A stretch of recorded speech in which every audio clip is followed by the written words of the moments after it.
కిక్కునిచ్చే ఆ ఒక్క ప్రాథమిక హక్కు కూడా గోవిందా అయిపోయింది. మందు కొట్టి చిందేసే కుర్రకారును కట్టడి చేయడానికి మహారాష్ట్ర సర్కార్ జారీ చేసిన ఒకానొక ఉత్తర్వుతో ఉన్న కిక్కు కాస్త దిగిపోయింది.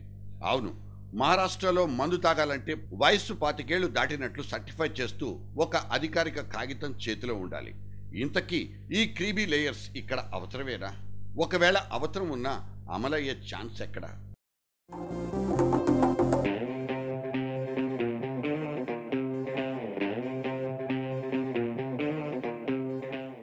సారా వ్యతిరేక ఉద్యమాలు ఎప్పుడూ తాజాగానే ఉంటాయి. అప్పుడే కాటన్లోంచి బయటికి తీసిన బ్రాండ్ న్యూ లిక్కర్ బాటిల్స్ని సారాక్షసి మీద యుద్ధం చేసి చేసి అలసిపోవడం తప్పిస్తే దానికి మనుషులకు మధ్యనున్న రుణానుబంధాన్ని తెంచడం ఏ ప్రభుత్వం వల్ల కాలేదు. మన ఎన్టీఆర్ ప్రవేశపెట్టిన నిషేధాజ్ఞలకు కూడా ఆ తర్వాత అటకెక్కి కూర్చున్న సంగతి మనం ఇంకా మర్చిపోలేదు. అయినా సరే మందు మహమ్మారిని చీల్చి చెండాడడానికి ఎప్పటికప్పుడు ఏదో ఒక రకమైన ఉద్యమం అవసరం అవుతూనే ఉంది. కానీ ఈ ట్రెండ్కి భిన్నంగా మహారాష్ట్రలో ఇప్పుడు ఒక వింత మూమెంట్ మొదలైంది. మందు కొట్టడం యువతకున్న ప్రాథమిక హక్కుల్లో ప్రధానమైందంటూ ఔత్సాహిక గ్రూప్ ఒకటి ఉద్యమం లేవదీస్తోంది. మత్తెక్కించే సినిమాల స్పెషలిస్ట్ ఇమ్రాన్ ఖాన్ దీనికి లీడర్. 25 ఉండే యువకులు ఎవరూ మందు కొట్టకూడదన్న మహారాష్ట్ర ప్రభుత్వ ఆదేశాల్ని ఈ ఇమ్రానుడు ఖండాలుగా ఖండించేస్తున్నాడు. దీన్ని సవాల్ చేస్తూ ముంబై హైకోర్టులో ఒక పిల్ కూడా దాఖలు చేసేశాడు. The first thing that I want to make clear to everyone is that this is not about drinking at all. लोगों का ये सोचना होगा that I am promoting drinking, I am supporting drinking. That is not the case. It is dangerous. Alcohol is dangerous to health. It can damage your health. We all know this. I have seen it in my personal life. But in India, it is legal. And in India, as long as you are legally an adult, you should have a freedom of choice.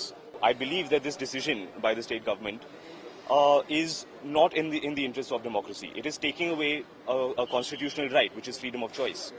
June నెల చివరి రోజుల నుంచే Imran youth పక్కన నిలబడి ఈ తరహా voice వినిపిస్తూనే ఉన్నాడు.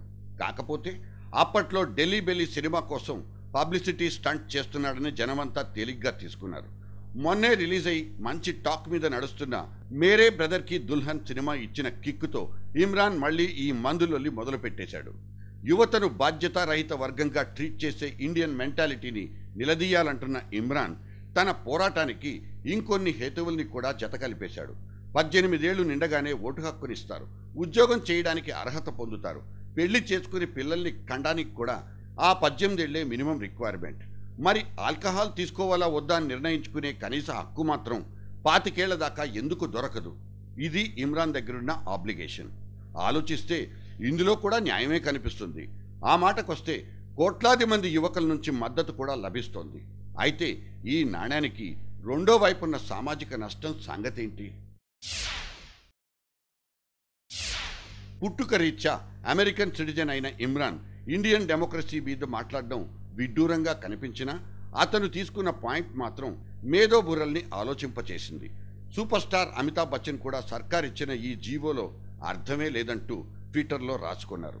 యువకులు మందుకు బానిసలవ్వడాన్ని అడ్డుకోవడం కోసమే ఈ గీత గీసామంటున్న మహా సర్కార్ ఈ ఆదేశాల్ని అమలు చేసే సత్తా కూడా తమ దగ్గర లేదంటూ చేతులెత్తేసింది. జిల్లాకు 2-3 స్పెషల్ ఆఫీసర్లను పెట్టి యువతను సరిదిద్దుదామంటే అది ప్రాక్టికల్గా అయ్యే పని కాదని ప్రభుత్వాలకి తెలుసు. అయినా ఈ స్పెషలైజ్డ్ ఔషధాన్ని నియంత్రించడం అంటే అంతకంటే తెలివి తక్కువ పని ఇంకోటి ఉండదు.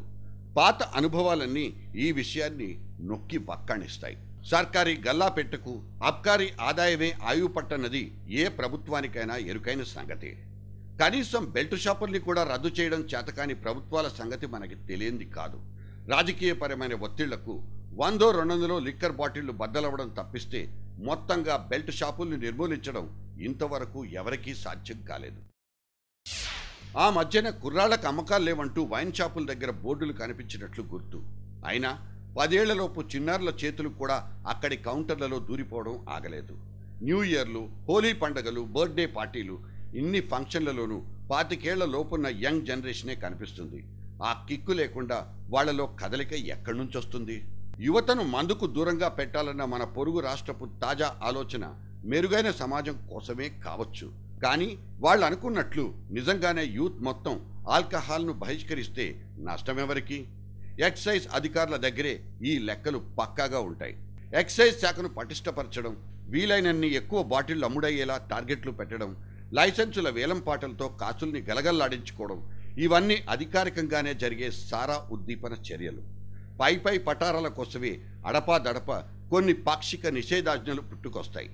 వీటితో ఒరిగేది తరిగేది ఏమీ ఉండదు. ఇప్పుడు యంగ్ తరంగాల తరఫున వకాల్తా పుచ్చుకుని న్యాయ పోరాటానికి సిద్ధమంటున్న ఇమ్రాన్ ఖాన్ని అభినందించడమా లేక అవహేళించడమా? ఇక్కడ ఎవరి చాయిస్ వాళ్ళది. ప్రాక్టికల్గా ఆలోచిస్తే kick at 25 it's a mission impossible. ఇది అనుభవం చెప్పిన పాఠం. ఇక్కడే ఒక బ్రేకింగ్ న్యూస్.